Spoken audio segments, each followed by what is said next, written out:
welcome to another episode of the Into the Shadows podcast. As always, I don't claim to be an expert or an authority on any of the things I discuss. I am simply sharing my thoughts and ideas based on my own life experiences. In this episode, we will be discussing the value of stillness. There's a popular saying that goes something like, "Yesterday's history. Tomorrow is a mystery, but today is a gift." It's a pretty cliche line, but yet it contains valuable truths about life that we tend to overlook on a regular basis. In today's world, life is very fast-paced. We're always on the move, thinking about the next thing and the thing after that. When we're young, we're thinking about what the future holds, what we'll do in adulthood, what jobs we'll have, what schools we'll go to, and how we'll get there. Then in adulthood, we continue to think about tomorrow. Where is the next paycheck going to come from? How can we set ourselves up for the future and avoid failure? Now, this type of outlook is not inherently bad. It's good to aspire for those things we want to achieve. But often, they are accompanied by stress, anxiety, and worry. The self-imposed pressure to succeed and the fear of failure. Daily life can be chaotic and stressful enough as it is, with the pressure of family, friends, relationships, expectations, responsibilities, and when you add in the weight of what tomorrow may bring, it starts to take a toll on our mental well-being.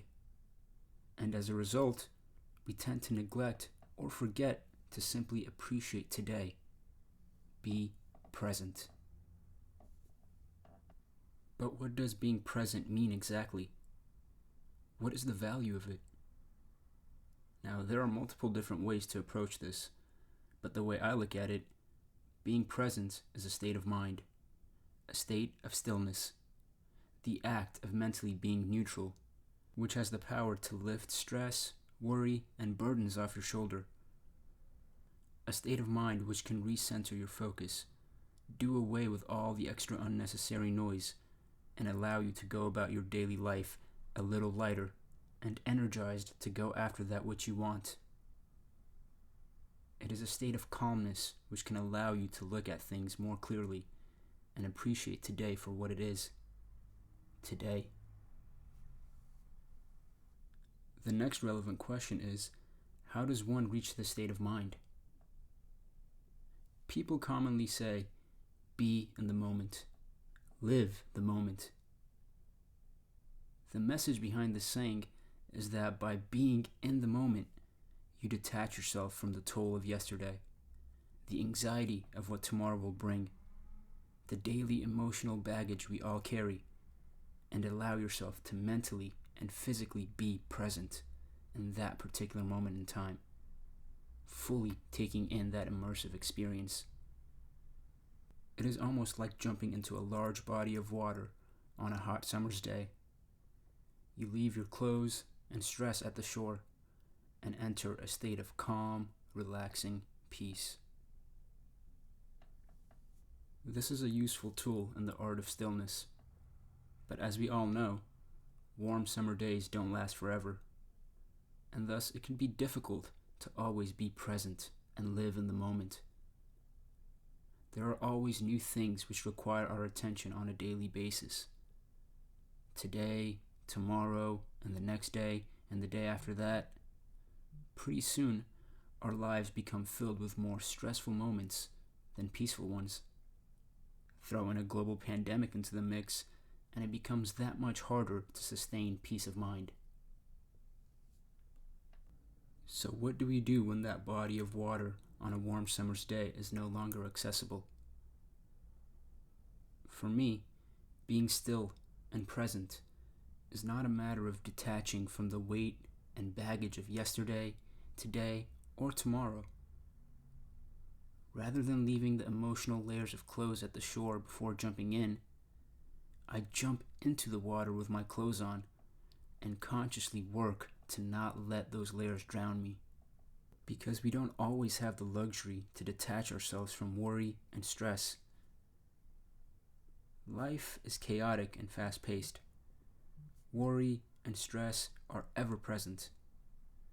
And it is in those moments of overwhelming anxiety and stress, that stillness is required to provide peace of mind in order to get through the day.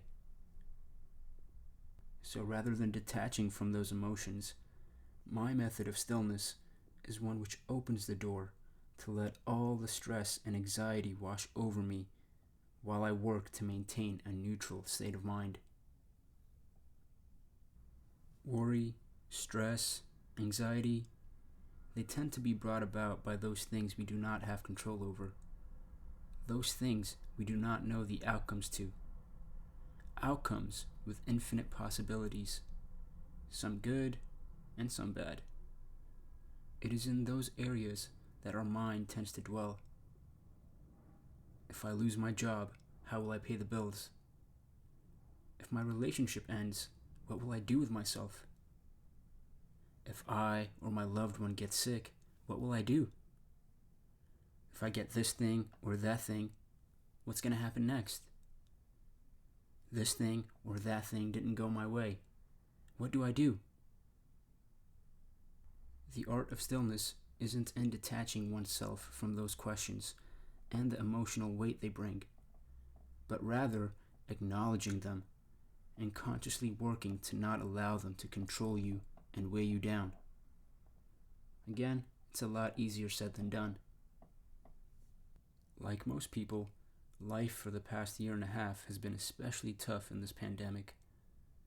On a daily basis, we've been forced to endure, stress, and struggle over not only the typical everyday things, family, work, friends, loved ones, livelihood, but we have also been forced to think on a daily basis about whether we, our loved ones, our friends, our neighbors, would even live to see tomorrow. Throughout the year, when the stress was getting to be unbearable, and when all I wanted to do was crawl into a ball and scream, I would close my eyes and repeat this simple mantra: be the leaf, be the leaf, be the leaf. Like a leaf floating in choppy water, in order to reach the other side, I had to let the chaos of the waves wash over me and simply float along. In the grand scheme of this thing we call life, we have very little control. I can't control whether I'll live to see tomorrow or not. I can't control whether or not I will get sick. I can take preventative measures, but that's not a guarantee. I can't control whether I get a raise at work or not. I can do my part, but even that's not a guarantee. There are an infinite number of things we can wish for and work for, but at the end of the day, we don't have control over their outcome.